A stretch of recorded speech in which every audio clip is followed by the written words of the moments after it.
Lama. Begini. Lama.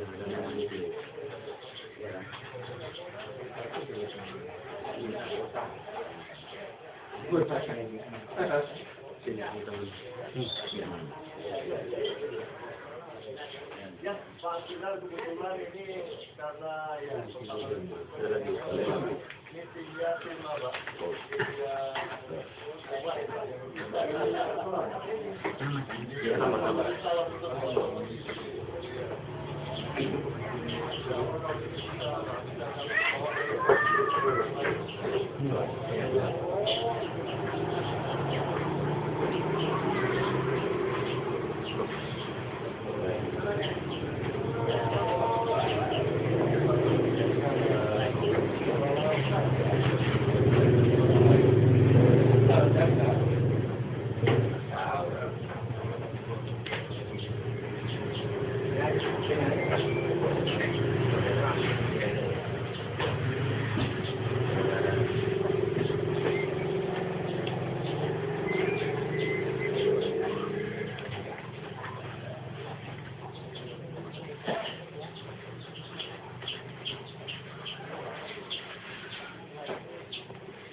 Iya. Buat ya. Buat nama sobat saja ya.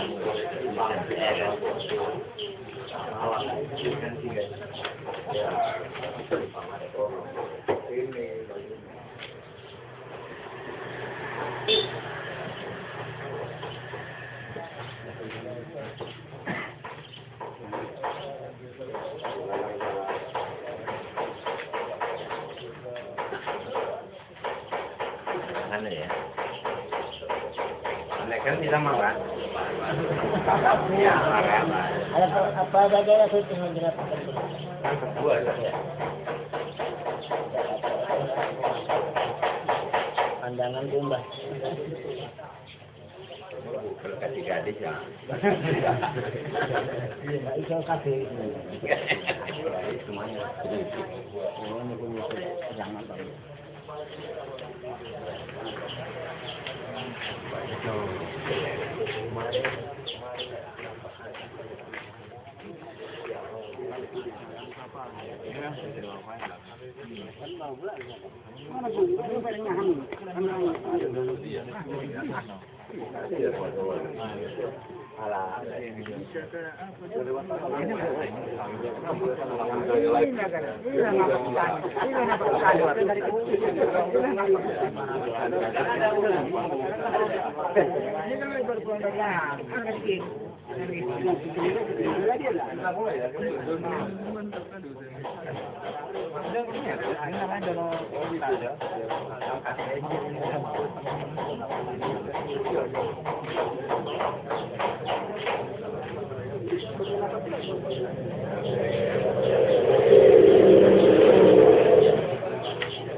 Iya, sana.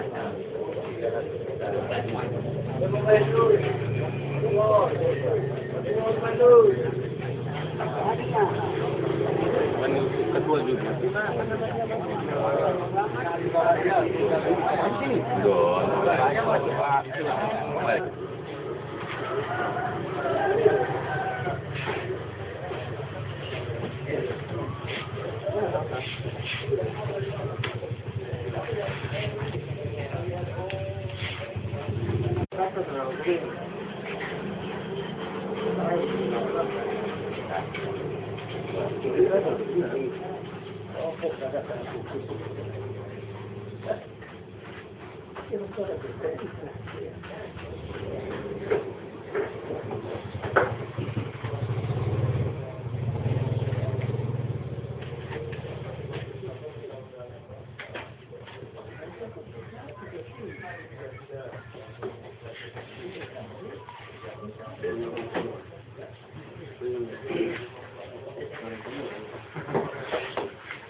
Dari sesi tentang apa, dan diskusi tentang apa, kita akan berdiskusi hari ini tentang tata ruang. Sekali lagi, kita akan berdiskusi tentang tata ruang. Selama ini kan kita sering sekali dalam penyuluhan tentang lingkungan, dan aspek lingkungan ini sudah sangat banyak masyarakat, ya, anggota masyarakat mengerti itu. Tapi tentang tata ruang itu masih banyak yang belum mengerti. Tapi saya yakin Bapak Ibu sekalian sebenarnya sudah lakukan itu. Ini tinggal mengklopkan saja. Nah, barangkali nanti sama-sama kita diskusikan bagaimana penataan ruang yang kadang-kadang RUUM yang dibuat oleh pemerintah itu tumpang tindih atau tambal sulam. Barangkali itulah sebagai mukadimah dari kami, dan saya sudahi dengan Assalamualaikum warahmatullahi wabarakatuh. Waalaikumsalam warahmatullahi wabarakatuh. Terima kasih kepada Bapak Buyung, dan seperti yang saya duga, rupanya masalah tata ruang ini belum disampaikan sosialisasinya.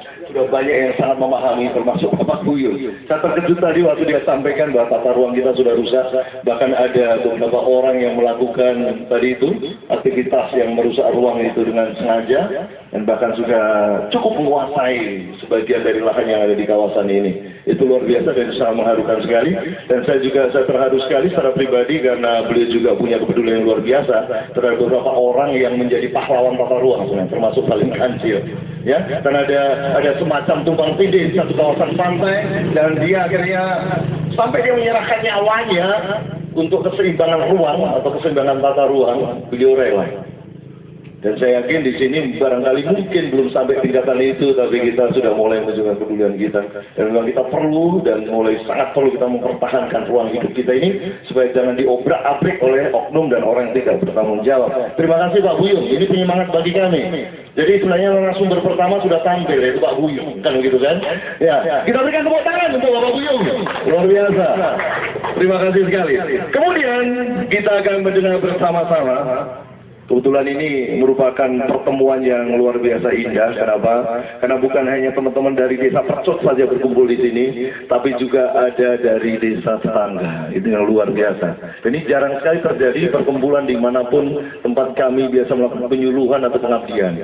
Biasanya kalau sudah kita lakukan untuk satu desa, sudah satu desa itu aja. Tapi setiap kali kita melakukan di Percut selalu ada perwakilan, bahkan bukan hanya perwakilan, banyak petani dan anggota warga dari desa lain. Dan ini satu kelebihan Percut, kita berikan aplaus untuk Percut. Dan berikutnya kita akan mendengar sambutan mewakili desa tetangga, yaitu Bapak Kembar. Kita berikan aplaus untuk Bapak Kembar. Kami persilakan waktu dan tempat, Bapak Kembar.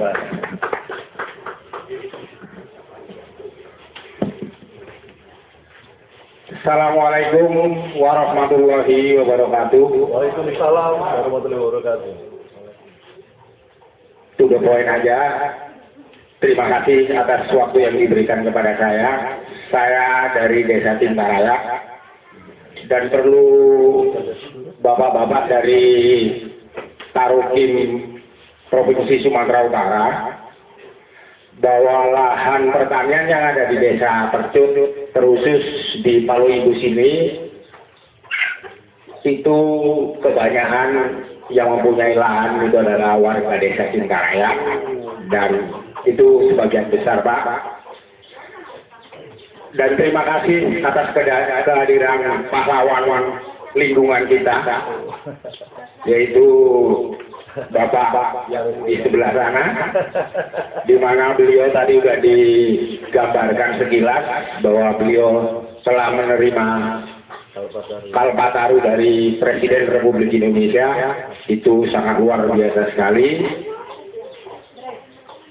Dan yang pernah saya lihat, orang-orang yang telah mendapatkan Piala Lingkungan Hidup atau Kalpataru itu memang orangnya setengah gila. Kalau nggak setengah gila, dia dan butuh mental yang sangat luar biasa. Maka bagi orang-orang yang pencinta lingkungan, pada hari ini saya pribadi memberikan apresiasi yang sebesar-besarnya. Kenapa? Karena kalau lingkungan kita tidak ditata Pak, ya itu dampaknya sangat luar biasa bagi kehidupan berkelanjutan, di mana yang pada saat hari ini mungkin dengan pemanasan global akibat hutan-hutan telah ditebasi. Tapi yang saya sayangkan Pak, ketika pemerintah telah menerbitkan undang-undang seperti Undang-Undang 27 2007, yaitu tentang pengelolaan daerah pesisir dan pulau-pulau kecil. Kemudian kita sinkronkan dengan Undang-Undang Nomor 6 2014, yaitu tentang desa. Di situ ada benang merahnya Pak. Tapi yang saya sangat sesalkan Pak, kadang-kadang undang-undang ini hanya di atas kertas.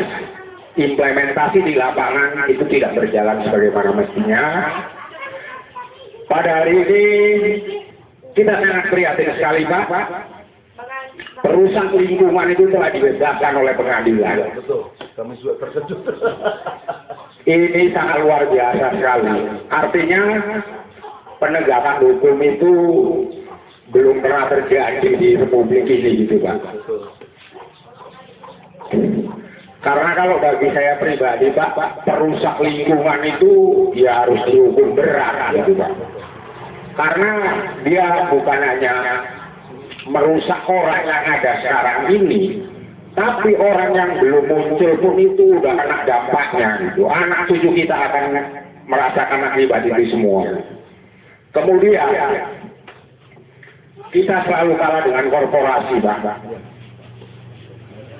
Artinya apa? Ketika muncul Undang-Undang Nomor 27 2007,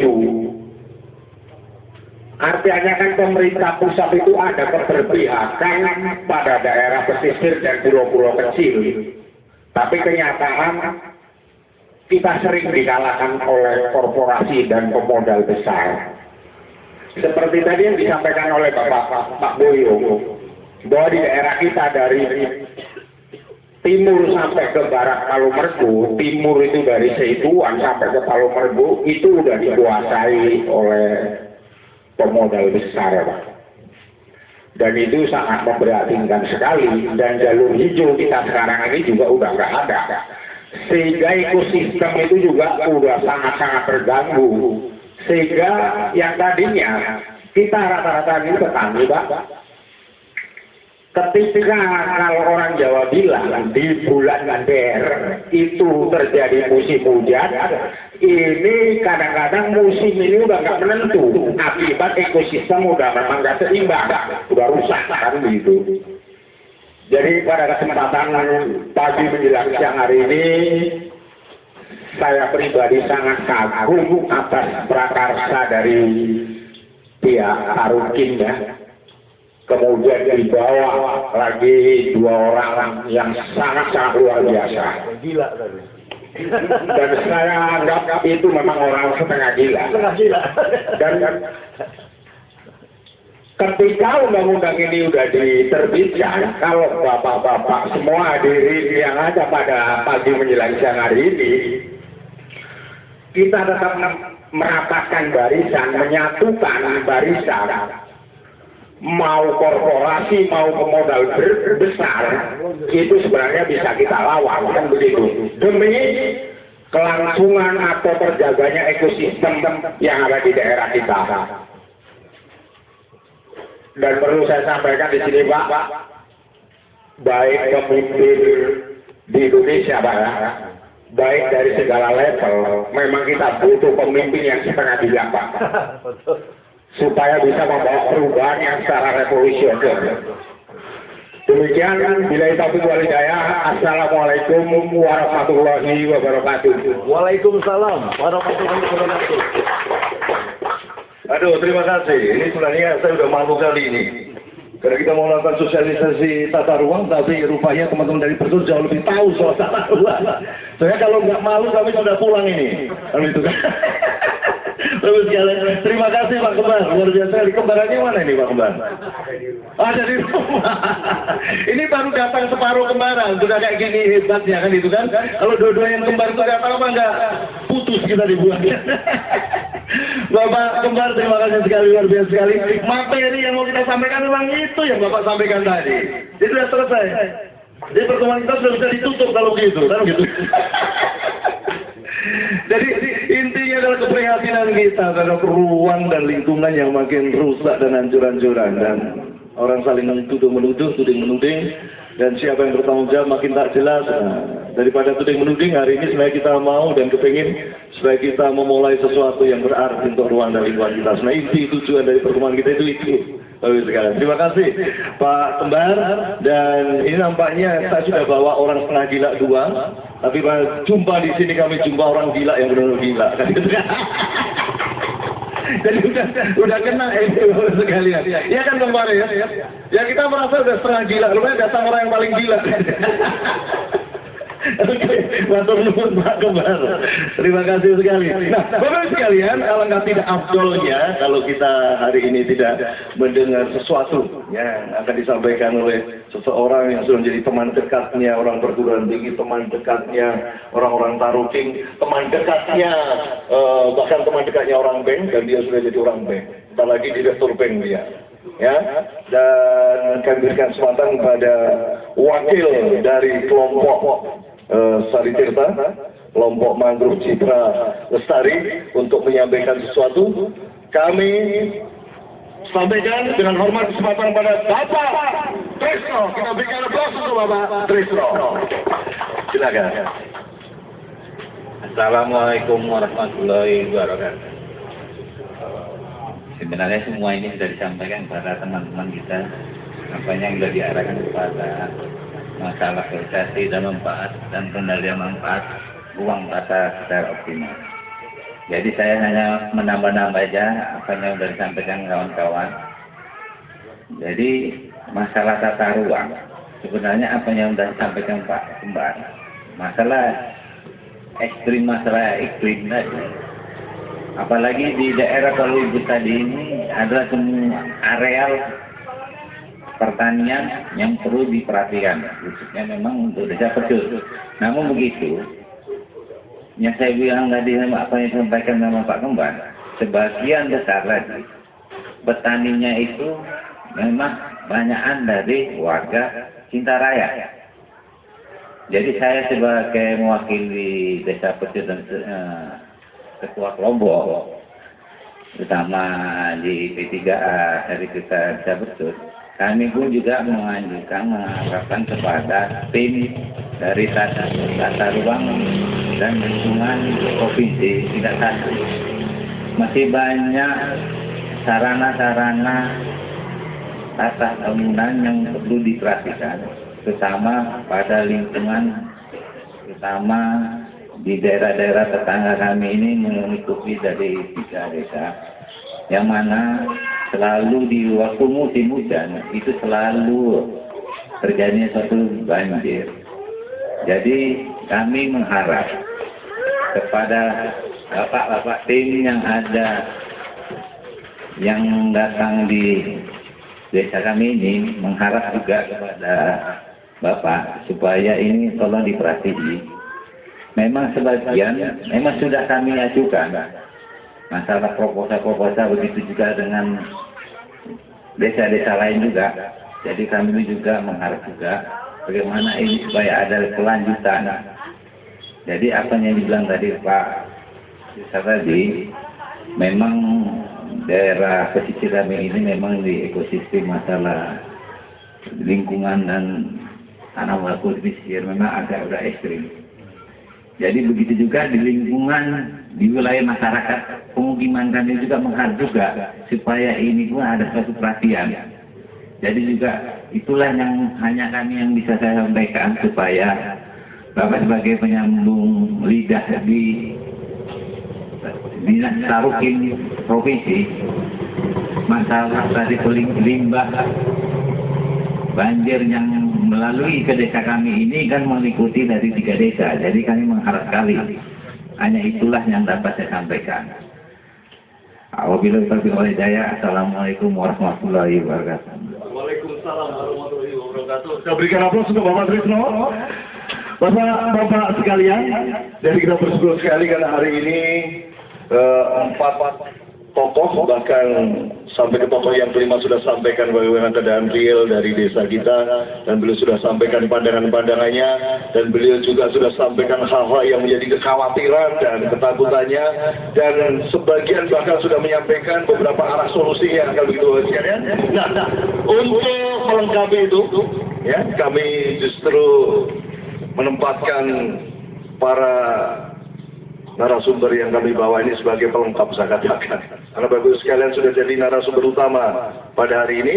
Jadi sudah ada 5 narasumber utama, dan di bahasanya kita akan tampilkan 3 narasumber pelengkap, kan begitu kan? Yang menyempurnakan, kita tinggal menyempurnakan, kan begitu kan? Semuanya sudah ada di sini Bapak sekalian, ya. Oh iya. Oh iya. Bapak sekalian mohon maaf, ada satu tokoh masyarakat yang akan menyampaikan sesuatu bagi kita semua di sini.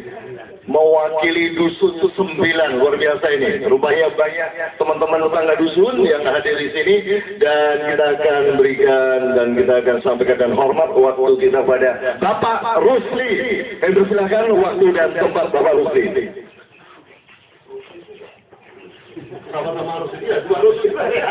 Assalamualaikum warahmatullahi wabarakatuh. Sekali lagi, marilah kita sama memanjatkan puji dan syukur kehadirat Allah Subhanahu wa Ta'ala, yang mana bapak-bapak dan saudara-saudara dapat hadir, yaitu memenuhi undangan dari Bapak Hasan Pasaribu, yaitu sosialisasi bagaimana kelanjutan untuk membuat dusun ini tata ruang yang lebih baik.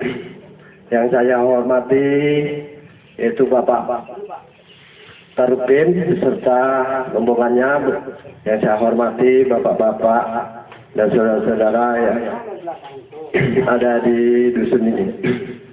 Di sini kami dari kelompok Mawar, dari petani, yaitu ingin suatu permohonan, yaitu dikala musim panen kami kelompok Mawar selalu menerima banjir, yaitu dari Cintaraya, Percut, dan sebagainya.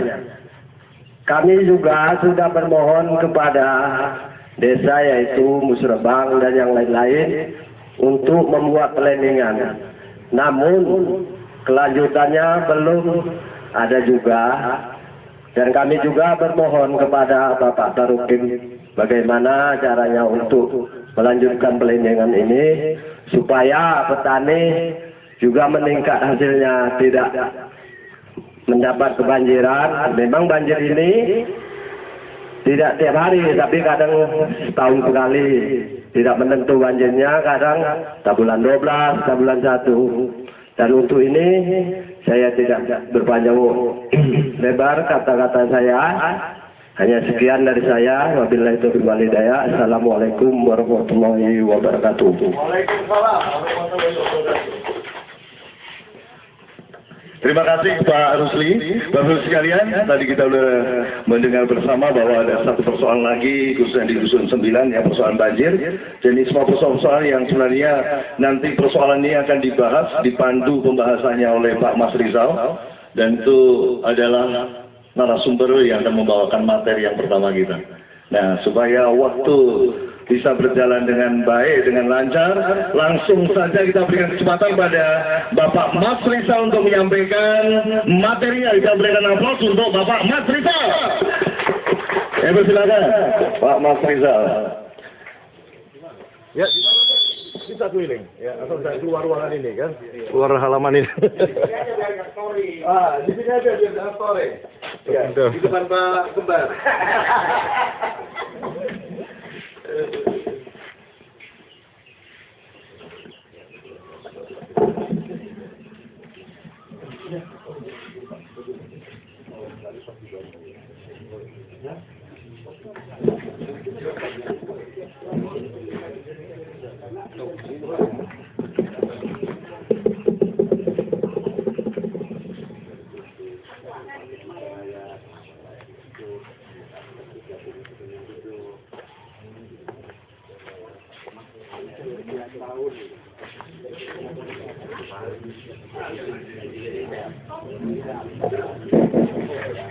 Terima kasih Bapak. Assalamualaikum warahmatullahi wabarakatuh.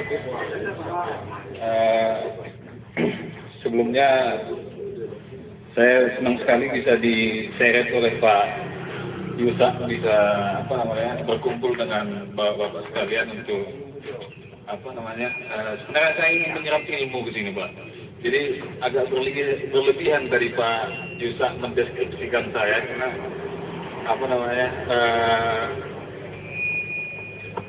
apa yang tadi disampaikan Pak Yusak itu sebenarnya mimpi yang belum saya capai. Tapi ya mudah-mudahan saya akan jadi orang gila seperti Pak. Bukan lagi gila. Iya, Saya coba perkenalkan diri dulu ya Pak. Saya Mas Rizal. Sehari-hari aktif saat ini di ada lembaga yang sudah lama kami dirikan namanya Yayasan Petai Pak. Jadi orangnya bau semua di situ Pak. Bau petai. Petai itu iya mirip dengan jengkol. Petai itu pesona tropis alam Indonesia. Jadi kita coba agak berfilosofi sedikit. Jadi orang petai itu akan meninggalkan bau yang dirindukan di mana kami datang. Mimpinya begitu Pak. Itu mimpi orang kita tadi itu Pak. Nah, saya sangat berbahagia juga hari ini karena Pak Yusa akhirnya mempertemukan saya dengan Pak Farid. Saya sudah lama kenal sudah lama dengar nama Pak Farid, tapi sangat kurang ajar saya nggak pernah datang ke tempat Pak Farid untuk menyerap ilmu sampai akhirnya kemudian bisa ketemunya malah di sini, difasilitasi oleh Pak Yusa dan bapak-bapak sekalian. Saya diminta oleh Pak Yusa sebenarnya untuk cerita tentang bagaimana persepsi dan pengalaman saya tentang pengelolaan tanah dan ruang dikaitkan dengan upaya pelestariannya. Mohon maaf kalau saya dalam penyampaian saya nanti Pak ada mungkin yang saya sampaikan malah hal yang biasa-biasa saja karena seperti yang disampaikan Pak Yusuf tadi ternyata saya sudah buat dari malam materi sampai jam 2 tentang undang-undang nomor 27 tahun 2007 ternyata sudah disampaikan Pak Kembar. Apalagi yang mau saya sampaikan Pak? Iya, saya mau sampaikan tentang istilah WP3K. Saya pikir saya sudah sangat keren lah mau bicara tentang itu. Ternyata sudah disampaikan Pak Kembar. Jadi saya sudah harus materi sebenarnya ini Pak. Tapi oke lah, saya akan coba bicara apa yang pada akhirnya nanti saya berharap ini kita bisa menjadi diskusi saja Pak. Dan saya tidak pada posisi sebagai orang yang lebih tahu daripada bapak-bapak sekalian, karena saya sangat yakin dan saya sangat paham bahwa apa yang mau saya bicarakan ini justru sebenarnya sudah dilaksanakan oleh bapak sekalian nanti di lokasinya.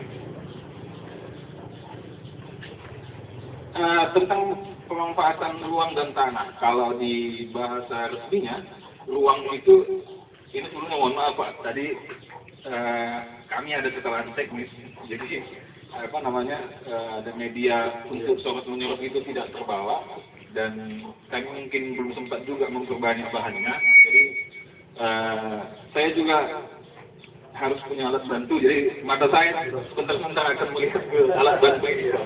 Nah, kembali ke materi saya, ruang, kita akan bicara tentang ruang dan tanah pagi menjelang siang ini. Kalau ruang itu kan bahasa resminya ruang yang ada di darat, laut, udara, bahkan semua yang ada dalam bumi ini, yang sumber dayanya, apapun yang ada di atas itu tadi, itu dimanfaatkan oleh manusia. Itu bahasanya di Undang-Undang 26/2007 tentang penataan ruang.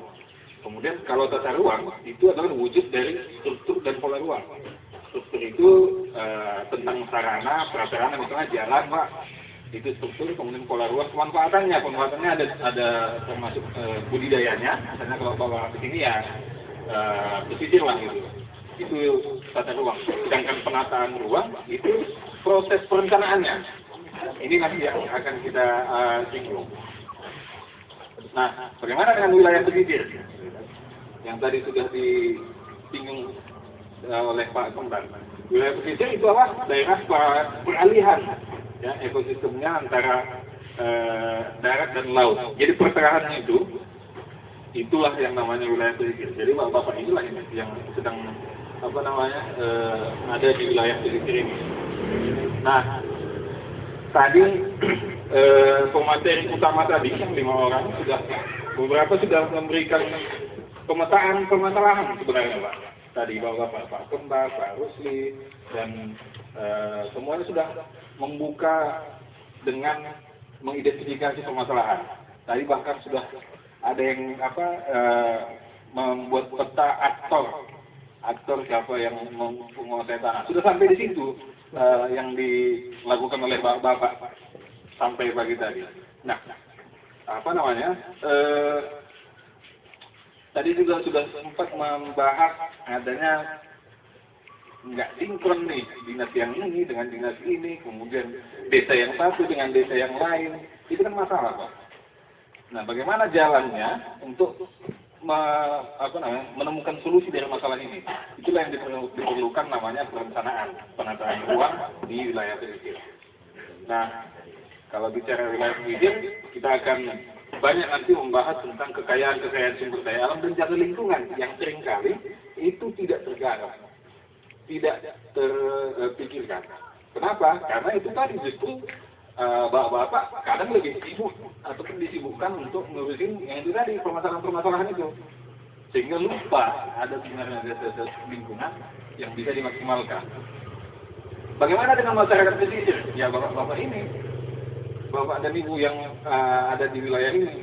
Jadi orang atau sekelompok orang yang bermukim di wilayah pesisir atau memiliki mata pencaharian yang berasal dari sumber daya alam sekitar, maka itu yang disebut sebagai masyarakat pesisir. Basis tempat tinggalnya apa? Orang yang tinggal di wilayah pesisir, itulah dia masyarakat pesisir. Kemudian bagaimana dengan basis mata pencahariannya? Nelayan, petani ikan, pemilik atau pekerja industri pariwisata yang ada di sini Pak, kalau ada, itu juga masyarakat pesisir. Kemudian yang terkait dengan perindustrian atau perhubungan laut, itu juga termasuk. Bahkan kalau ada pertambangan dan migas, energi ya, kalau itu juga termasuk masyarakat pesisir sebenarnya. Artinya mereka ini adalah yang harus dilibatkan dalam perencanaan ini tadi. Apa masalah kita? Mereka itu harus tahu itu jadi masalah dan mereka itu semua harus dilibatkan dalam rangka pencarian solusi atas masalah itu. Kalau kita bicara sedikit lebih luas, wilayah daratan dan wilayah pesisir itu seringkali justru lebih banyak bergantung terhadap wilayah pesisir. Tapi ada hal yang cukup aneh menurut kita, karena kadang pesisir itu identik dengan daerah yang justru terpinggirkan. Kadang-kadang, mohon maaf, 80% data menunjukkan itu daerah yang miskin. Itu tadi kenapa? Karena kita disibukkan untuk dengan masalah-masalah tadi. Kita jarang terpikir untuk menggali potensi dasar lingkungan, misalnya yang banyak di situ. Kemudian ada data yang menyebutkan kurang lebih sekitar 60% dari 200 juta penduduk Indonesia bermukim di wilayah pesisir. Jadi orang kota itu ternyata cuma 40%. Kita lebih banyak yang di pesisir ini. Nah, ada juga data yang menyebutkan 80% dari lokasi industri di wilayah Indonesia ini terletak di pesisir. Di Pecuk ini banyak gudang-gudang perusahaan besar. Gudang kopi, pol kopi saya tahu ada di dekat Pecuk. Banyak lagi Pak. Jadi sebenarnya mereka itu juga masyarakat pesisir dan punya tanggung jawab. Selama ini kita kan lebih sering beranggapan bahwa yang pertama itu yang tinggal di sekitar saya. Tidak. Mereka itu juga harus mengetahui dan terlibat dalam setiap perencanaan pengelolaan wilayah pesisir. Nah, tadi kesimpulan yang disampaikan Pak Kembar adalah bahwa laju kerusakan sumber daya di wilayah pesisir itu sudah sampai pada tahap yang sangat mengkhawatirkan. Saya sangat setuju dengan itu.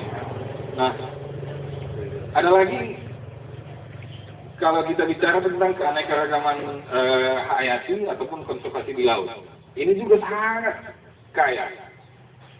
Seringkali kita terlupa akan kekayaan ini. Misalnya terumbu karang, kemudian ada rumput laut. Kalau yang paling jelas itu adalah hutan mangrove. Kemudian ikan. Lalu banyak lagi. Dan itu kekayaan keanekaragaman hayati di wilayah pesisir. Terumbu karang pengelolaannya kalau itu sangat bagus. Banyak contoh di Indonesia yang menunjukkan bahwa masyarakat bisa menjadi sejahtera dengan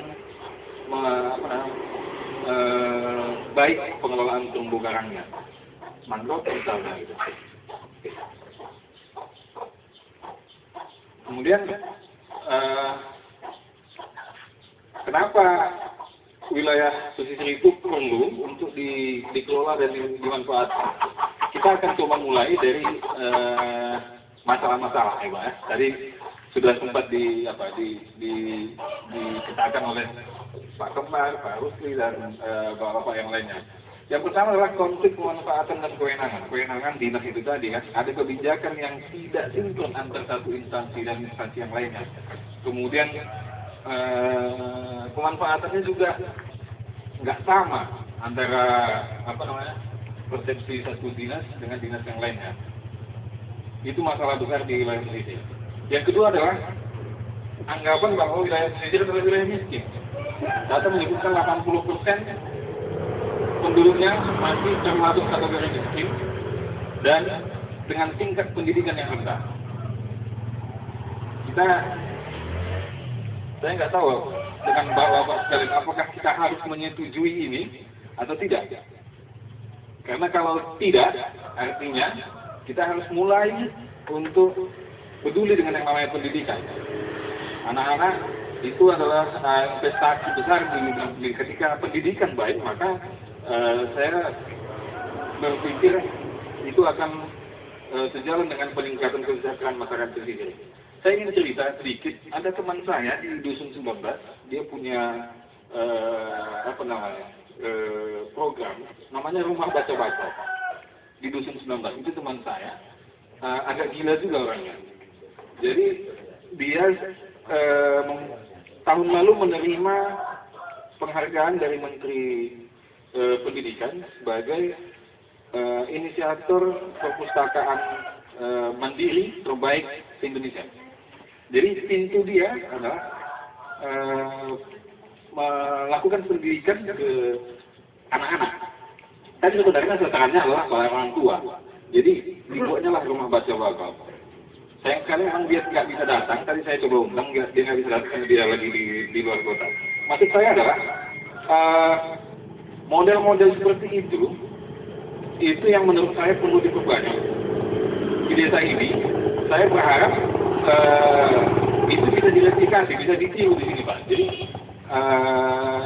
ini dalam rangka yang tadi saya bilang, apakah kita masih mau menyetujui anggapan orang bahwa 80% masyarakat pesisir itu miskin dan pendidikan rendah? Saya yakin kita tidak mau disebut seperti itu Pak. Jalannya apa ya, itu dengan mulai pendidikan tidak harus dengan yang formal. Sekarang ini sudah banyak metode-metode yang bisa meminimalisir itu. Kemudian masalah lain adalah degradasi ekosistem dan kualitas lingkungan. Nah, begitulah bahasanya Pak. Tapi yang pasti itu adalah akan bercerita tentang bagaimana kerusakan terumbu karang yang ada di wilayah pesisir. Kemudian bagaimana kondisi hutan mangrove yang telah rusak. Kita paham bahwa mangrove di wilayah pantai timur Sumatera, termasuk yang di Sumatera ini, itu sudah sangat banyak dieksploitasi oleh korporasi dari bahasa Pak Kembar. Ada tadi Bapak yang menyebutkan bahwa di sepanjang bibir pantai malah sudah ditanami sawit ya. Ini masalah besar untuk ini akan menjadi penyumbang terbesar bagi penurunan kualitas lingkungan di wilayah pesisir. Belum lagi kalau kita bicara tentang pencemaran laut dan air. Ada tadi saya mau kurang ingat bahwa mana yang tadi menyinggung tentang plastik misalnya, sampah gitu ya. Itu masalah besar. Dan itu adalah kaitannya ke perilaku dan kebiasaan. Kebiasaan yang kita nggak sadar hari ke hari sudah ini yang kita lakukan. Jadi memang perbaikannya mesti dari kita sendiri. Kemudian yang lain adalah bencana alam. Ini sangat rawan di daerah pesisir. Abrasi pantai, erosi, tsunami. Saya pikir masih segar di ingatan kita. Bagaimana tsunami menghantam Aceh sekitar 11 tahun yang lalu. Dan itulah masalah bencana alam, ancaman bencana alam yang sangat berpeluang terjadi di setiap wilayah pesisir. Nah, kemudian ada masalah lain, yaitu pengelolaan kawasan konservasi di wilayah pesisir yang tidak optimal. Kenapa? Karena seringkali eksploitasinya atau pemanfaatannya itu tidak sesuai dengan daya dukung lingkungan. Tidak sesuai dengan, ada bahasanya itu kesesuaian lahannya. Misalnya lahannya harusnya sesuai itu untuk budidaya perikanan tangkap, tapi digunakan untuk lahan yang lain. itu akan merusak daya dukung lingkungan itu. Itu akan pada waktunya akan mengurangi atau menurunkan kualitas lingkungan itu. Kemudian ketidakpastian ataupun kekosongan hukum. Tadi ada yang menyinggung juga, ada mestinya perusak lingkungan itu harus diproses dan ditindak secara hukum. Kita mirip dengan kejadian yang baru-baru ini terjadi di Palembang ya. Kemudian tidak padu antar sektor pertambangan dan industri, tidak sinkron dengan kehutanan. Kehutanan dan pertambangan itu selalu berantem juga. Kemudian dengan kelautan dan perikanan itu jarang sejalan dengan kehutanan dan lingkungan hidup. Jadi ini masalah besar. Kemudian rendahnya kualitas masyarakat. Tapi sebenarnya ini bukan salah di kita juga. Pemerintah harus punya intervensi di sini. Lalu kemudian ada lemahnya peranan masyarakat. Jadi karena ini adalah masalah kita yang kita bicarakan kalau masalah kita, maka seharusnya kita yang lebih punya peran lebih tinggi untuk meminimalisir masalah ini. Nanti akan coba saya berikan beberapa contoh tentang bagaimana masyarakat itu bisa berperan.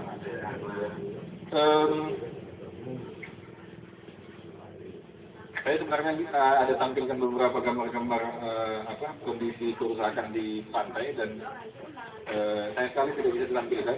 Jadi yang pasti masalahnya itu adalah misalnya pembuangan sampah di pantai. Itu kemudian pemukiman di wilayah pesisir juga sangat padat. Padat pemukiman, maka contoh yang paling sederhana itu akan memerlukan misalnya ya tempat pembuangan sampah. Kalau itu tidak ditata dengan bagus, maka justru itu akan menyumbang itu tadi permasalahan persampahan di wilayah pesisir. Kemudian balik lagi, seringkali wilayah pesisir diidentikan dengan isu kemiskinan, sehingga ini justru membuat pemahaman tentang kemampuan masyarakat itu rendah. Gitu. Nah, kalau saya ingin gali sedikit lagi tentang bencana alam tadi, erosi dan abrasi itu ada yang disebabkan oleh alam, tapi lebih banyak yang disebabkan oleh manusia. Kalau yang disebabkan oleh alam ya mungkin ada peningkisan pantai karena ombak, itu alamiah. Kemudian ada perpindahan material pantai karena pergeseran ombak, itu sangat alamiah. Tapi yang kalau disebabkan manusia itu adalah misalnya mangrove itu ditebang, mangrove dirusak, siap-siaplah erosi dan abrasi akan datang. Kemudian bangunan pantai yang sangat menjorok ke laut, siap-siaplah erosi dan abrasi itu pasti datang pada waktunya. Kemudian penambangan material pantai, misalnya pasir, itu juga akan mengundang bencana itu. Kemudian ada yang menarik, di beberapa daerah ada bangunan pemecah gelombang lepas pantai, karena dianggap gelombang sangat besar dan tinggi, dibangunlah itu. Tapi sebenarnya itu akan mengundang erosi dan abrasi tadi.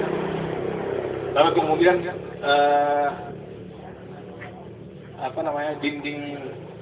dinding yang dibangun untuk pemecah gelombang tadi itu akan mengundang bencana itu tadi. Nah, saya akan tambahin Pak Kembar. Tadi Pak Kembar bicara tentang dasar hukum pengelolaan wilayah pesisir. Sebenarnya yang paling utama itu ada dua. Tadi disebut itu Undang-Undang 27 2007 tentang wilayah pesisir dan pulau-pulau kecil. Tapi dasarnya itu yang lain adalah tentang penataan ruang, itu nomor 26 2007 Pak. Tapi dalam pengelolaannya supaya ini padu antar semua sektor tadi Pak, ada banyak juga. Misalnya di kehutanan itu ada nomor 5 tahun 90 itu tentang konservasi sumber daya alam dan ekosistemnya. Kemudian ada juga nomor 32 itu tentang pengelolaan lingkungan hidup. Jadi sebenarnya belum lagi tentang pemerintahan daerah ya Pak, yang nomor 6 ya tahun 2014. Itu sudah jelas di sana. Tapi memang ya kita harus akui juga bahwa pelaksanaannya ini yang menjadi masalah di lapangan. Undang-undang dibuat dengan kaki di atas kertas, tapi permasalahannya di lapangan itu belum tentu dilaksanakan. Bagaimana dengan masyarakat? Kita yang harus mengawal musuh Pak. Tapi kan seringkali kita dihadapkan dengan kondisi real harian di daerah, kita harus mengurus apa istilahnya yang sejengkal ini, sehingga kadang-kadang ya ngapain kita diskusikan itulah yang akhirnya mengurangi atau meminimalisir peran dari masyarakat itu. Nah, apa sebenarnya tantangan dan kendala dalam pengelolaan wilayah pesisir? Itu tadi, pembangunan itu justru berpotensi mengurangi berpotensi menjadi masalah dalam pemanfaatan ruang. Misalnya, ada beberapa kasus tentang penambangan pasir ini, Pak. Penambangan pasir di kawasan laut, kemudian hancurnya hutan mangrove, kemudian rusaknya prasarana di kawasan pantai akibat apa? Itu terjangan itu tadi, gelombang besar, intrusi air asin, kemudian pencemaran sampah, sampai dengan konflik penataan ruang yang tadi antar instansi itu. Itu tantangannya. Yang kedua adalah, memang tadi dikatakan luas sumber daya wilayah pesisir itu sangat luas, bahkan lebih luas daripada daratan. Tapi itu justru menjadi sumber masalah, karena pemanfaatannya itu nggak sinkron dari itu. Nah, karena itu, bagaimana dengan apa solusinya? Itu tadi, perencanaannya harus melibatkan semua pihak, pemerintah, kemudian swasta, termasuk masyarakat, dan pelaku utamanya harusnya masyarakat. Ini yang harus kita jembatani nantinya, Pak. Kemudian masalah lain adalah masalah pertumbuhan penduduk. Pertumbuhan penduduk yang semakin banyak memerlukan ruang. Ruang tidak pernah bertambah. Tanah nggak ada yang bertambah, Pak. Tapi anak lahir setiap hari. Maka kebutuhan ruang, kebutuhan tanah itu akan selalu meningkat setiap hari. Maka ini yang harus diatur bagaimana pemanfaatannya.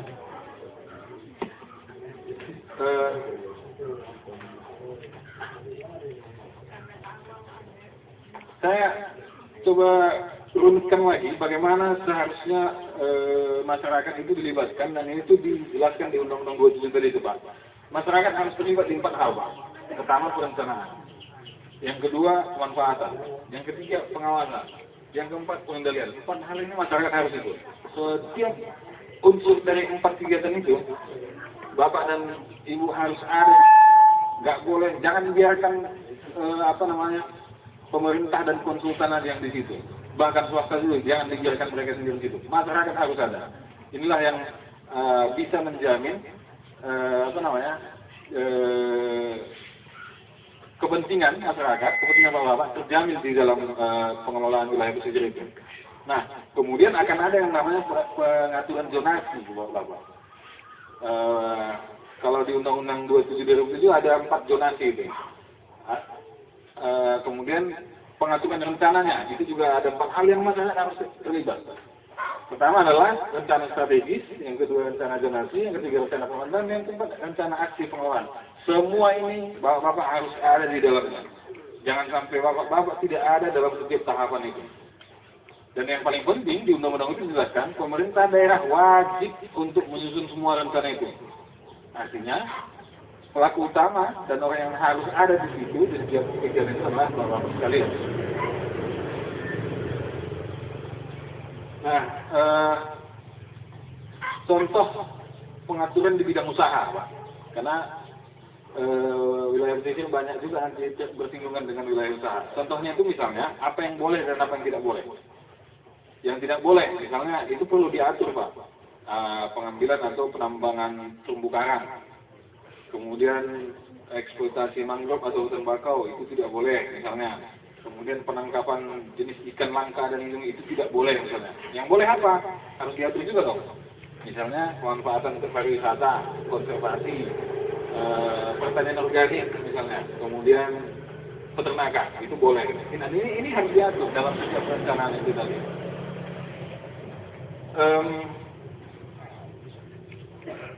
Hal yang menarik dari pengelolaan wilayah pesisir ini adalah penetapan batas sempadan pantai, Bapak. Ini yang kadang sering kita abaikan, tapi di situ yang sangat penting. Dan itu diatur di undang-undang itu tadi. Nah, itu harus ditetapkan oleh pemerintah daerah. Dalam hal ini Pemkab Deli Serdang ya. Itu harus ada ketentuannya, Pak. Saya nanti bisa share lagi, saya bisa bagikan dokumen ini ke Bapak. Jadi ada perlindungan terhadap gempa, perlindungan terhadap pantai erosi atau abrasi, itu diatur, Pak, dalam undang-undangan itu. Kemudian akses ke publik juga ada nanti diatur di dalam rangka pengelolaan batas sempadan sungai. Apa yang dimaksudkan sempadan sungai, kan gitu, Pak? Sempadan sungai itu daratan yang panjang di tepian. Jadi kurang lebih dia 100 meter dari titik pasang tertinggi sampai ke arah darat, itulah sempadan sungai. Kalau dalam undang-undang, Pak, sempadan pantai. Kalau dalam undang-undang ya, Bapak, itu tidak boleh dikelola, tidak boleh dieksploitasi. Maka yang tadi disampaikan Bapak, ada sawit sudah sampai ke bibir pantai, itu sudah sangat tidak boleh dan jelas melanggar Undang-Undang Nomor 27 Tahun 2007. Kita belum bicara tentang Undang-Undang Nomor 32 tentang pengelolaan lingkungan hidup. Di sana dijelaskan lebih detail lagi, Pak. Ya. Saya beri masukan dulu kepada para hadirin ini. Boleh. Oh iya. Baiklah Bapak-Bapak, karena kita forumnya sosialisasi dan diskusi, maka ada masukan diskusi dari saya menurut pengetahuan saya. Pak Depari mungkin karena dia orang sifatnya nasional. Kita berikan contoh seperti daerah Deli Serdang. Seharusnya yang membuat peraturan-peraturan ini, tata ruang dengan lingkungannya itu ikut membuat namanya musyawarah rembuk nasional. Kita lihat dari sejak tahun 93 itu pesisir pantai dari Pantai Labu, Selat Malaka, itu pengusaha yang namanya saya tunjuk aja langsung Charlie keturunan, itu bisa menguasai bibir pantai, Pak. Hutan bakau dibuang, ditanam sawit. Sekarang tahun 2014 dari mulai Bagan Percut sampai ke dekat Bagan Deli itu dikuasai, Pak. Ini ada konspirasi seperti kita contohkan peristiwa Lumajang. Kepala desa jadi aktor, camat, kapolres, polres, bupati, bahkan gubernur. Jadi aktivis lingkungan ini dia satu aja, Pak, dia hidup atau mati. Seperti Pak Depari misalnya, atau seperti Bapak. Kami hanya diberi materai-materai seperti ini, hanya bisa ngutip sampah, plastik, seperti Pak Bakar ini, Pak Pemulung. Yang di samping dia ambil plastik untuk lingkungan, dia buat untuk usaha pribadinya, untuk hidup dia jalankan. Jadi kasus seperti ini yang muncul di Deli Serdang hampir mirip peristiwanya seperti di Lumajang itu, Pak. Nah, sekarang di Paluh Merbu sana ada perencanaan PLTU, Pak. Nah, ini dampak lingkungan yang dilakukan oleh PLTU itu sangat berbahaya bagi lingkungan. Tapi masyarakat hanya bisa ngomong karena struktur kekuatan hukum seperti yang dibicarakan tadi itu hanya di tingkat kertas.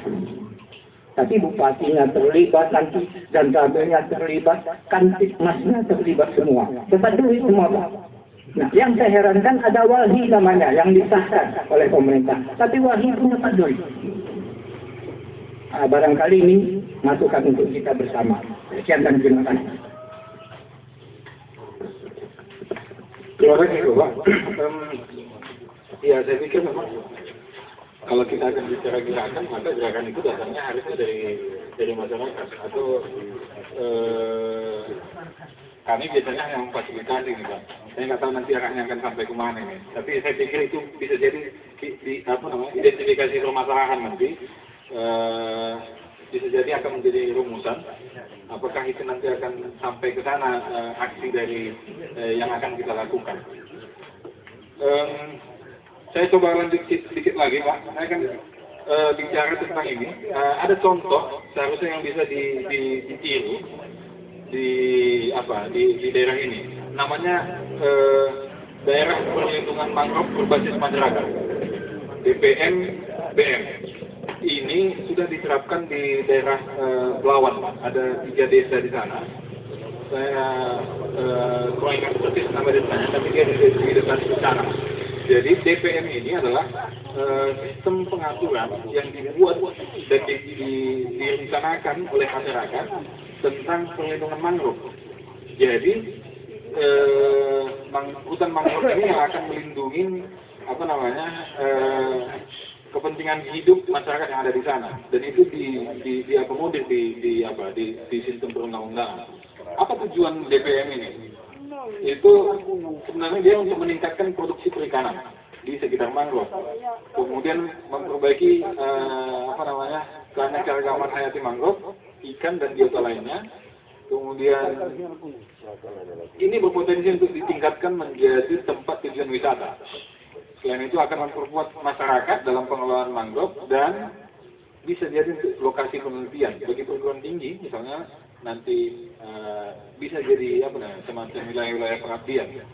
Nah, di situ ada hak zonasi, harus ada zonasinya, minimal dia ada zona pemanfaatan, zona inti dan zona penyangga. Di zona inti itu harus ada daerah yang di dalamnya ada kegiatan penangkapan ikan dan aktivitas pengambilan sumber daya laut yang itu sama sekali tidak diperbolehkan. Itu di zona inti. Yang bisa itu di mana? Di zona pemanfaatan. Itu harus diatur. Bagaimana model pengaturannya? Harus ada perdes ini atau minimal dia dengan keputusan desa, Ketdes. Tapi akan lebih kuat kalau ada perdesnya. Ini contoh yang menurut saya bisa ditiru nanti di sini, Pak. Apa aturannya yang merencanakan Bapak-Bapak sekalian? Tadi misalnya saya katakan apa yang boleh dan apa yang tidak boleh. Itu masih yang saya contohkan adalah DPM, Daerah Perlindungan Mangrove. Bisa lah ke skala yang lebih luas. Sampai nanti misalnya pengaturan tentang sawit misalnya yang sudah sampai ke bibir pantai itu bisa diatur. Tapi memang harus kuat dalam bentuk perdes itu kekuatannya dalam konteks hukum dan perundang-undangan cukup kuat, Bapak-Bapak. Jadi saya pikir ini perlu didorong ke sana. Memang kalau yang saya contohkan ini DPM itu paling minimal dia harus ada SK Kepala Desa. Kalau bisa lebih kuat ada perdesnya. Ini contoh DPM saja, tapi kalau mau dibuat ke sistem penataan ruang yang lain dalam konteks pengelolaan wilayah pesisir itu sangat penting. Nah, bagaimana dengan proses dan fasilitasinya? Memang harusnya di sini adalah peran dari LSM dan perguruan tinggi ya Pak ya. Nah, ini saya pikir mungkin bisa juga nanti sampai kita ke rencana aksi dari apakah sosialisasi ini akan sampai ke sana nanti kita lihat. Kemudian saya ingin yang terakhir ini jelaskan tentang posisi masyarakat. Seringkali kita masyarakat disebut harus melibatkan masyarakat, prosesnya harus partisipatif, tapi yang tadi disampaikan Bapak justru masyarakat tertinggal selalu, atau kadang-kadang dia hanya dijadikan alat untuk melegitimasi saja. Yang penting ada masyarakatnya, kemudian proses itu tetap berjalan. Ini yang harus dikawal, Bapak harus kritis dalam setiap perencanaan apapun. Karena ketika Bapak ada di setiap perencanaan itu adalah Bapak akan berbicara tentang kepentingan Bapak. Jadi apa yang dicontohkan Bapak yang datang dari dusun lain itu juga inspirasi dari pikir ya, karena meskipun sasarannya adalah di dusun ini, tapi di dusun lain bisa datang. Itu salah satu hal yang perlu ditiru itu.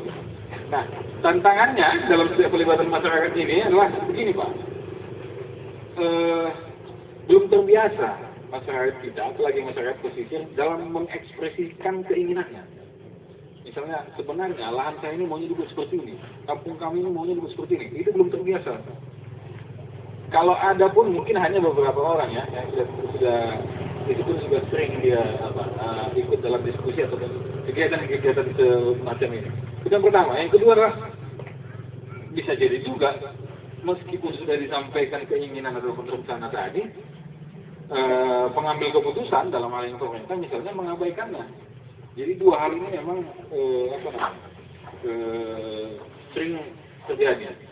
Nah, ada lagi kelompok mayoritas di masyarakat itu seringkali diam dan tidak cuek dengan rencana pembangunan. Ini juga harus karena sudah apatis, gitu aja gitu. Ini memang menjadi tantangan. Yang terakhir kalau saya pikir kultur birokrasi di kita ini, di Indonesia ini, yang masih memposisikan dirinya tidak sebagai pelayan, masih sebagai orang yang harus dilayani. Ini tantangan di kita dalam rangka pelibatan masyarakat ini. Saya pikir di beberapa daerah yang saya datangi, pemerintahnya seperti itu, Pak. Kita datang ingin memberikan solusi di masyarakat, mereka justru kadang-kadang harus kita fasilitasi ke desa. Yang desa yang harus didatangi transport dulu baru datang. Ya, benar. Itu tantangannya di kita. Saya pikir itu, nanti saya pikir kalau kita bisa lebih banyak diskusi saja. Terima kasih Pak. Assalamualaikum warahmatullahi wabarakatuh. Kita berikan aplaus untuk Pak Mas Rizal. Terima kasih Pak Mas Rizal. Luar biasa. Jadi beliau sudah sampaikan sebenarnya apa saja persoalannya di dalam kita menata ruang dan menghadapi persoalan penyelamatan lingkungan di pedesaan khususnya di pesisir. Dan kita sudah dengar tadi juga ada beberapa masukan termasuk dari Pak Buyung. Terima kasih Pak Buyung. Apa yang Bapak sampaikan luar biasa sekali. Dan nanti saya ingin Bapak sekalian, siap pertemuan ini maunya ada satu kebulatan tekad gitu. Ada sesuatu yang mau kita tekadi. Kalau boleh nanti siap ini kita bersepakat supaya kita bisa segera menyusun yang namanya tata ruang desa. Yang disepakati oleh semua komponen yang ada di desa. Bukan hanya mengandalkan kemampuan konsultan, bukan hanya mengandalkan kemampuan orang kabupaten dan provinsi, tapi kita mau susun itu berdasarkan pada kebutuhan desa Percut dan sekelilingnya, termasuk cinta rakyat, cinta damai, kemudian Tanjung Rejo dan sebagainya. Dan itu yang kita inginkan nanti Bapak sekalian. Jadi supaya jangan mubazir pertemuan ini. Karena pertemuan ini momennya sudah pas sekali, dan kebetulan kita baru-baru ini juga baru launching, kita mendengar launching dari pemerintah undang-undang desa, itu makin kita didukung untuk kita melakukan semuanya ini, Bapak sekalian. Jadi untuk berikutnya, nanti kami mohon kepada beliau, meskipun beliau itu kalau sudah ngomong, Bapak sekalian, itu bisa 7 jam, Pak Mandek-Mandek. Dan semua materinya semua yang nyata, real, dan enak didengar. Tapi kali ini dengan sangat hormat, kita mau belenggu tokoh nasional ini untuk sementara ngomong setengah jam aja dulu. Nanti baru untuk berikutnya secara khusus Pak Faris, kita akan undang Pak Faris. Beliau ini luar biasa dan ini termasuk kalau boleh dikatakan orang gila, memang betul gila dia. Kalau orang lain semuanya datang ke desa harus diiming-iming uang transfer dulu. Kalau dia berkorban, dipersembahkan yang mobilnya untuk orang desa, yang penting dia bisa datang di sini orang desa, itu sudah kesenangan dia. Dan juga termasuk pada sekolah-sekolah selama ini perlu mereka bina sampai kampung, Samosir dan sebagainya, dia tidak mengharapkan sepeser pun uang transfer. Jadi mohon kepada Bapak sekalian melihat ini adalah memang narasumber yang beda sama sekali. Nah, kita berikan aplaus untuk Bapak Faris Lewari sekali lagi. Dusun 9, Dusun 2, Dusun 3, dan tokoh masyarakat dan Bapak Ibu, selamat siang, salam sejahtera bagi kita semua. Terima kasih Pak Yusak sudah mengundang saya bisa hadir di sini. Dan ini pertama sekali saya hadir di sini. Saya senang sekali bisa ketemu dengan bapak-bapak yang luar biasa. Saya tadi dengarkan semua, Pak Buyung, ada Pak Kembar, ada dari Rusliwah. Ini hebat-hebat semua gitu. Kepeduliannya itu luar biasa gitu. Tapi ada satu kesan yang luar biasa saya dapatkan di sini. Pak Buyung, kita diminta mengheningkan cipta buat salin kantin. Ini luar biasa. Tepuk tangan ini. Jadi ini baru pertama kali saya dengar. Begitu pedulinya rupanya desa ini sama pegiat lingkungan seperti salin kantin. Ini saya dari kenangan yang luar biasa bagi saya. Dan ini akan saya sampaikan di mana-mana. Pemerintah sering lupa mengenang pahlawan. Ini pahlawan lingkungan. Salin Kancil ini dia korbankan sampai nyawanya untuk lingkungan. Dan saya percaya di desa ini juga akan muncul saling kancil seperti itu. Saya berharap sekali. Itu bukan saja gila, tapi memang sudah jadi korban. Tadi Pak Buyung ini sampai cerita dia bagaimana konglomerat itu merampas hak rakyat ini. Ya kan, dia tanamin sawit, dia bikin segala macam cara. Saya kepingin banyak muncul di sini. Ya contohnya seperti Salim Kancil tadi, banyak relawan-relawan yang betul-betul peduli terhadap lingkungan. Saya berharap sekali. Dan ini Deli Serdang, kebetulan di Deli Serdang ini, kalau untuk sekolah Hadiwiyata, sekolah peduli dan berbudaya lingkungan, saya tim penilai. Dan saya mempersiapkan, dan sudah banyak sekali sampai ke istana mereka. Saya hantar sampai di istana. Dan di Deli Serdang ini banyak muncul tokoh-tokoh lingkungan. Seperti kemarin ada Pak Klaras Praek Kalpataru 2015. Kalau 2014 ada pula dari Paluh Kurosana Rusli dapat Kalpataru 2014. Ada Pak Sahdan dari Sicanang, petani mangrove. Praek Kalpataru 2013. Banyak muncul. Nah, saya berharap juga dari sini akan muncul seperti itu. Saya lihat ada kelompok di sini, perkumpulan petani pemakai air P3A. Kalau di Sicanang saya buat P3 Lincang. Istilahnya petani petambak pelestari lingkungan Sicanang. Saya yang buat namanya, sehingga saya ajukan itulah Praek Kalpataru 2013.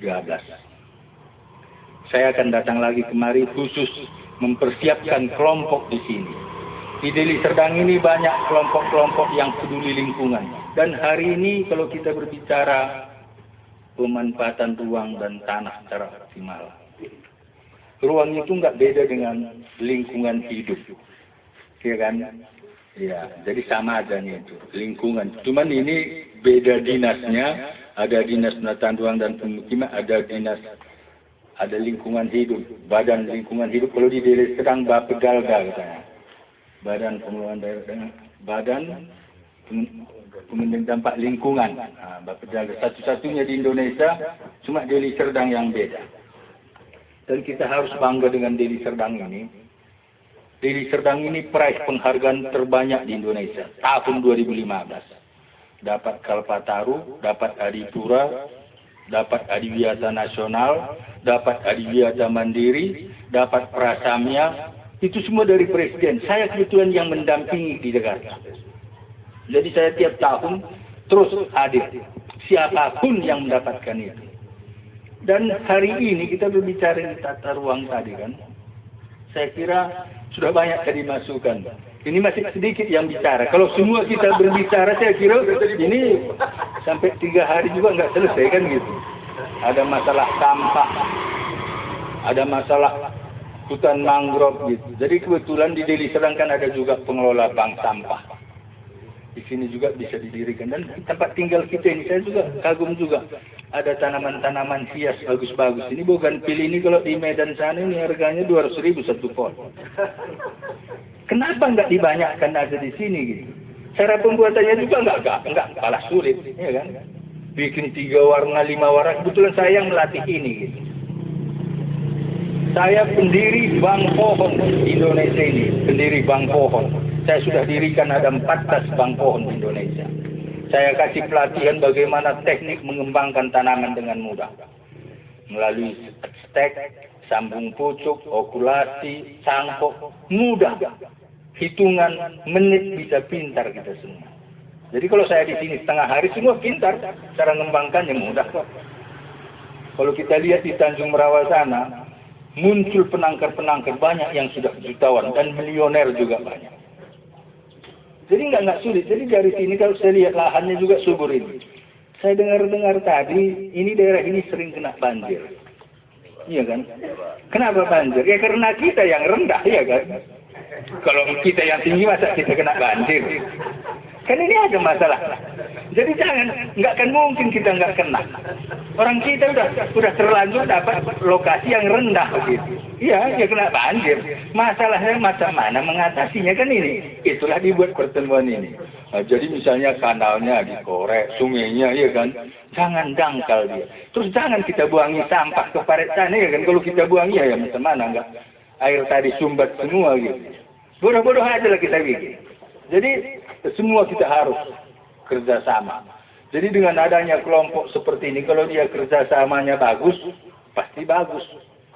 Jadi kita ini, kalau kita kompak, maka jadilah ini semua. Jadi saya berharap dari desa ini nanti akan muncul peraih penghargaan di tingkat nasional. Bukan Kalpataru saja.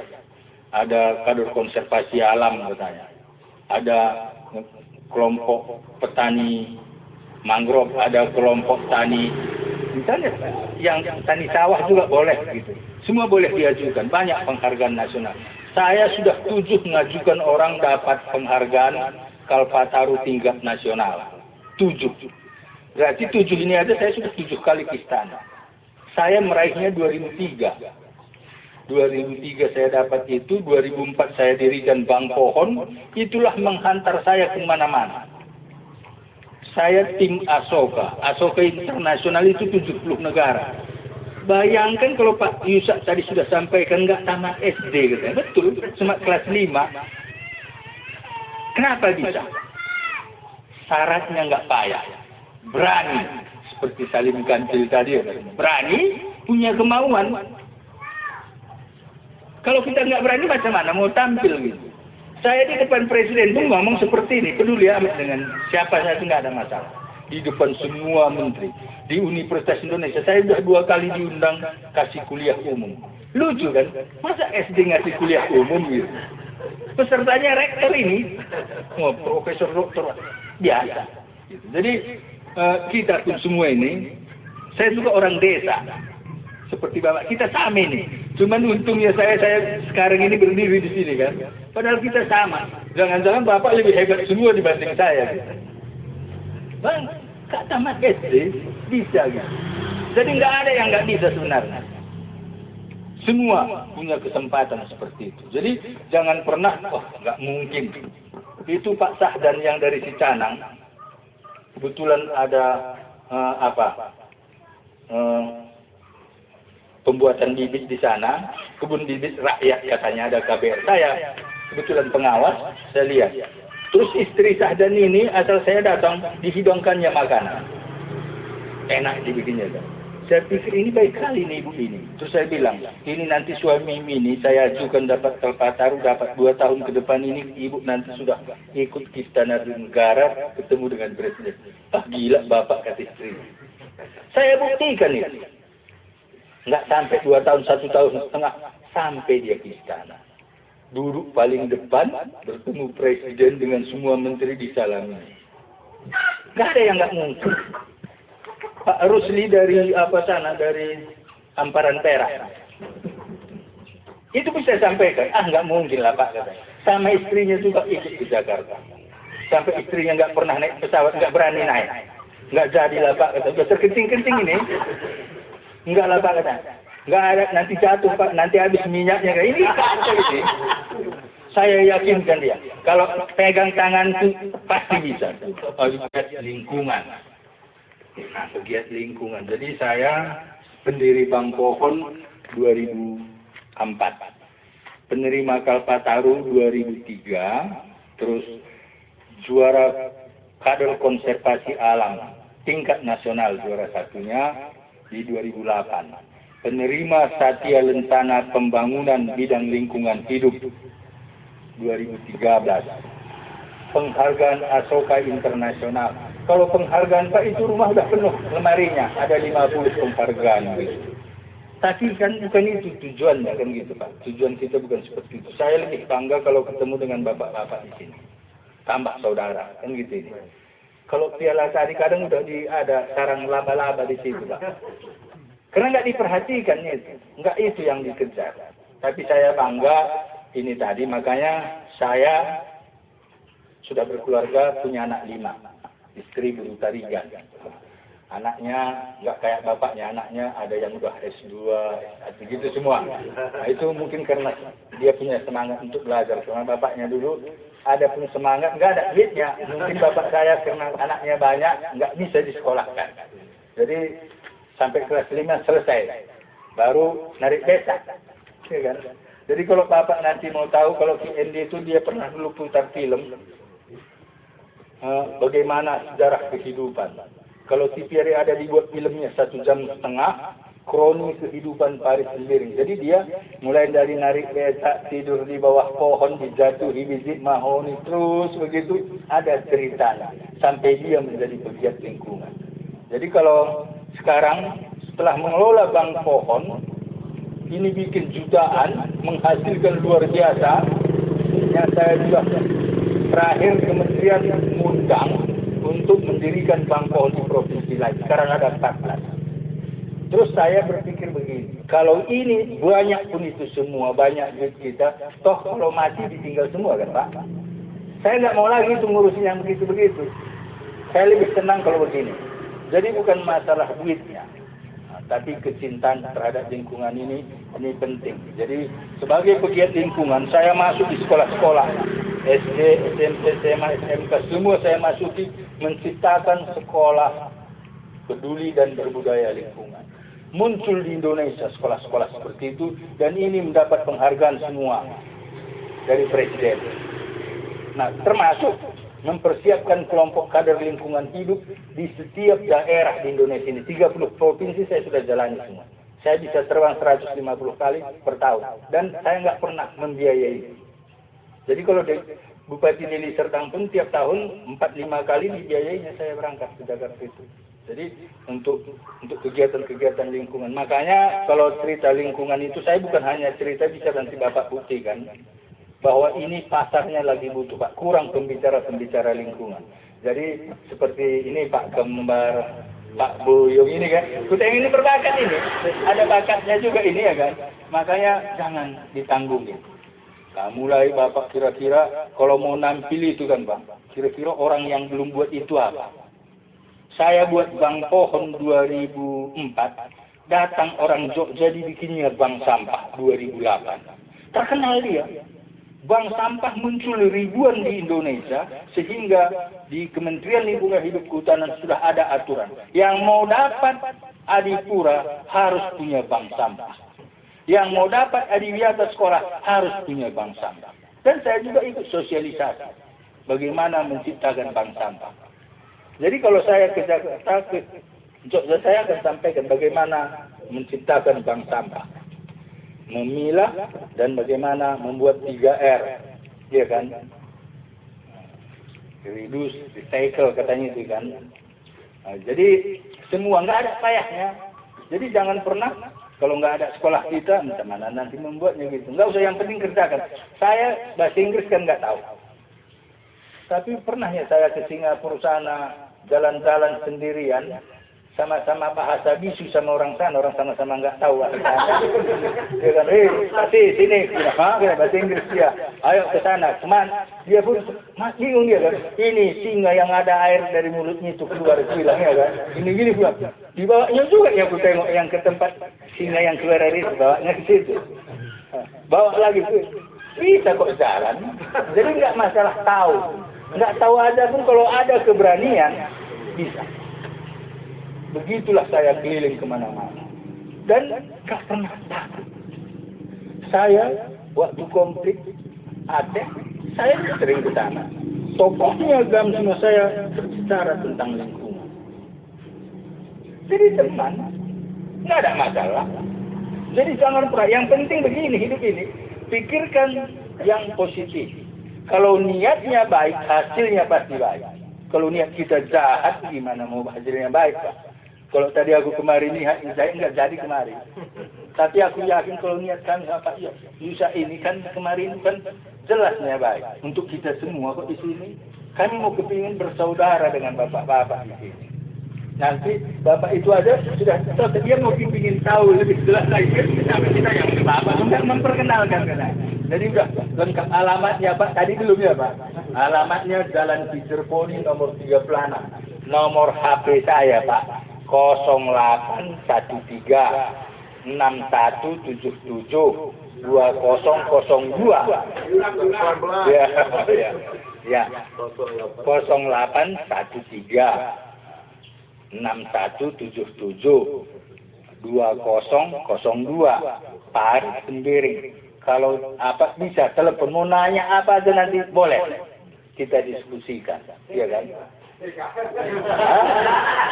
Iya Pak ya, jadi karena ini kan waktunya udah dibatasi Bapak ini. Aku mau cerita banyak pun kalau udah dibatasi, Pak. Jadi nggak enak juga memang karena Pak buat sembering aja ya. Hah? Iya, buat iya. Iya, boleh. Pak Haris sendiri supaya jelas dia Pak. Pak Haris nama kota itu ya kan. Pak yang dulu bikinnya nama itu Pak, jangan Bapak takut-takut bikin nama. Hah? Jalan Cicerpodi, Jalan Cicerpodi nomor 36, Medan. Iya, Medan Padang Bulan Medan ya kan. Iya, kalau Bang Pohon itu di Jalan Jamin Ginting nomor 35. 36, 37 itu dekat Simpang Tuntungan, pinggir jalan semua itu. Jadi nggak payah nyarinya. Nah, kalau Bapak nanti mau lebih apa lagi supaya ini bisa menambah income di sini ini kan, perlu juga dibuat penangkaran tanaman di sini seperti ini kan, bougainville bunga kertas ini. Ini Pak, kalau di Serdang Adem beli tanaman ini miliaran, beli pohon ini. Ini daerah ini bagus gitu, tanahnya ini bagus, nengok lagi bunganya aja kayak gitu. Kalau nggak bagus tanahnya apa bisa kayak gitu bunganya? Kan enggak. Jadi berarti tanahnya ini luar biasa. Bikin kayak gitu, di stek, baru nanti dibikin warna-warni putih, merah, kuning segala macam warna. 200.000 satu pot. Modalnya mungkin 10.000 cuman ya kan. Tambah besar Pak, nggak laku 500.000. Ada yang 1 juta dijuali orang di Tanjung Rawas.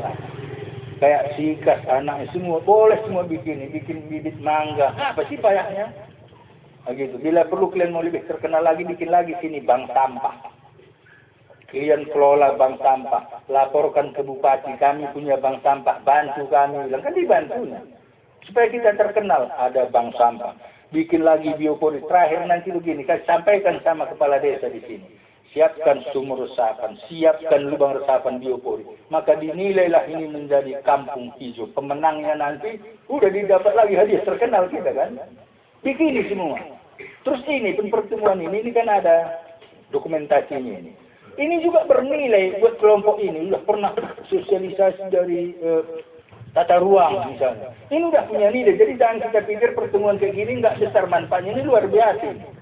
Ini kan nggak semua dapat kesempatan seperti ini. Dipilih kalau Bapak ini beruntung kita dapat ini. Jadi bukan masalah cerita duit, bukan itu. Cerita pertemuan ini yang bernilai. Kalau duitnya nggak ada ini Pak. Iya, paling sekedar beli rokok lah itu kan. Bukan itu yang kita cari, bukan. Jadi pertemuan ini jangan kita anggap ini pertemuan kayak seremonial main-main begitu aja, bukan. Ini penting dan ini menjadi nama baik. Ini kan tingkat provinsi. Tingkat provinsi ada acara di sini. Seharusnya kalau saya melihat ini camat, kepala desa harus ada, bukan main-main. Kalau saya tadi yang ngomong gini, bupatinya harus hadir di sini. Tidak ada cerita. Jadi bukan boleh main-main yang begini-begini. Karena ini untuk apa? Ya untuk kita semua kan ini kan bersifat tata ruang, pemanfaatan ruang katanya. Ini kan kita semua kan, jadi nggak boleh itu. Jadi semua harus. Tapi saya senanglah semua bisa hadir begini. Kalau dusunnya bukan satu, kita tengok, iya kan, hanya perwakilan. Jadi terima kasih buat bapak-bapak semua. Mungkin ya untuk selanjutnya nanti kita boleh lagi ketemu. Kita lebih banyak lagi sharing lagi ya kan. Tapi ini kan ada lagi pembicara satu lagi katanya. Tapi tadi nggak disebut siapa ini Pak. Ini kita tunggu-tunggu juga ya kan. Entah siapa nanti nih. Mungkin ini nanti yang kita tunggu-tunggu ini yang bisa kasih masukan untuk kita yang paling banyak lagi. Terima kasih. Selamat siang. Selamat siang. Kita berikan aplaus yang meriah untuk Bapak Haris Sembiring Depari. Terima kasih. Alhamdulillah kita bisa mendengarkan banyak hal tentang gitu kan, kata-kata motivator yang luar biasa ya dari Bapak Haris Sembiring Depari, dan kita bersyukur sekali karena membawa dia kemari itu memang bukan hal gampang karena beliau sering diundang ke Jakarta, ke Jawa, ke berbagai tempat seluruh Indonesia, begitu kan, dan di Sumatera Utara sendiri jadwal beliau sudah sangat padat sekali. Tapi alhamdulillah hari ini bisa kita paksa, kita gotong kemari Bapak sekalian, dan ini berkat doa Bapak sekalian. Betul? Dan hari ini Bapak sekalian kita sudah mendengar masing-masing narasumber sudah menyampaikan materinya, dan saya ada satu narasumber lagi, tetapi waktu sudah mepet sekali. Tapi biarlah narasumber itu nanti, karena dia akan sering jumpa dengan bapak-bapak sekalian di waktu-waktu yang akan datang. Dia akan lebih banyak ngobrol di waktu yang akan datang, begitu kan? Tapi dari apa yang sudah kita peroleh hari ini tadi, Bapak sekalian, kita sudah dapatkan yang pertama dari Pak Mas Rizal, bahwa penataan ruang itu ternyata sudah perlu kita lakukan. Itu intinya. Kenapa? Karena banyak persoalan yang sudah kita hadapi sebagai dampak dari penataan ruang yang sudah kacau. Sekarang tuh Bapak-bapak sekalian, kami di sini selaku warga desa, tadi di sini ada menyinggung daripada tata ruang. Tata ruang ini meliputi secara global, Pak. ya, untuk tata ruang desa. Ya, jadi tidak terlalu global kali. Harapan kami adalah sebagai berikut. Yang pertama kali yaitu tentang bagaimana kami tidak teracuni oleh narkoba itu sendiri, Pak. Oh, mantap. Mungkin itu saja, Pak, karena waktu yang singkat. Wabillahi taufiq wal hidayah. Assalamualaikum warahmatullahi wabarakatuh. Waalaikumsalam warahmatullahi